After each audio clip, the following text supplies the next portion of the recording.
Bonjour, je parlerai pour la dernière fois de l'assistance publique des hôpitaux de Marseille, puisque j'ai quitté mon mandat au 1er janvier et que je suis désormais active chez les retraités.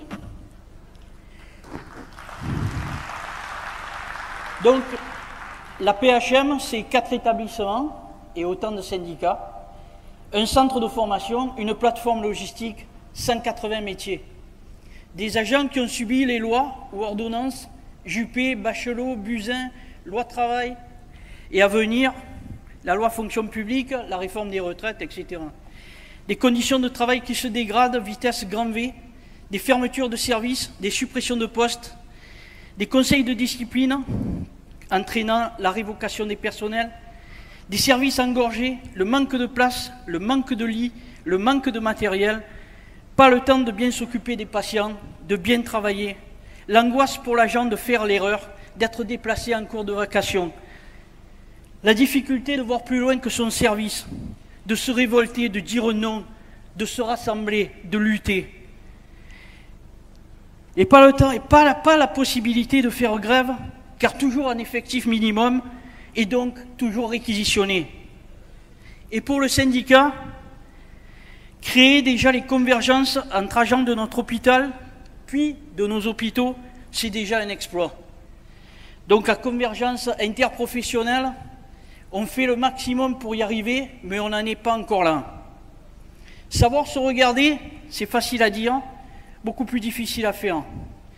Pour la PHM, c'est moins 2,5% aux élections professionnelles, mais un conseil d'État, puisqu'on remet en cause le bon déroulement des élections. Trop peu de militants acceptent de se remettre en question. Pas vraiment d'analyse. Aujourd'hui, la CGT est la deuxième organisation nationale. On recule au niveau des syndiqués, au niveau des actifs et des retraités. Une marge existe entre l'aspiration des militants et franchement, je suis capable de faire un discours révolutionnaire. Voilà. Je suis capable d'appeler à la grève générale.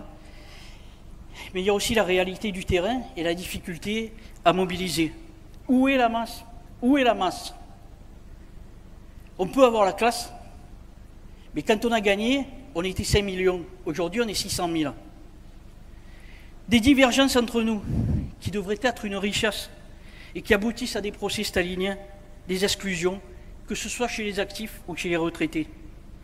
Des actions tous azimuts qui confirment notre volontarisme, voire notre activisme, mais qui peut aussi attester de notre faiblesse. Beaucoup de questions que nous devons nous poser, mais qui viennent peu, me semble-t-il.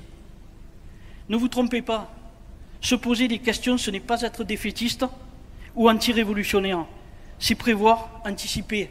Le combat continue et nous y prendrons toute notre place. Merci.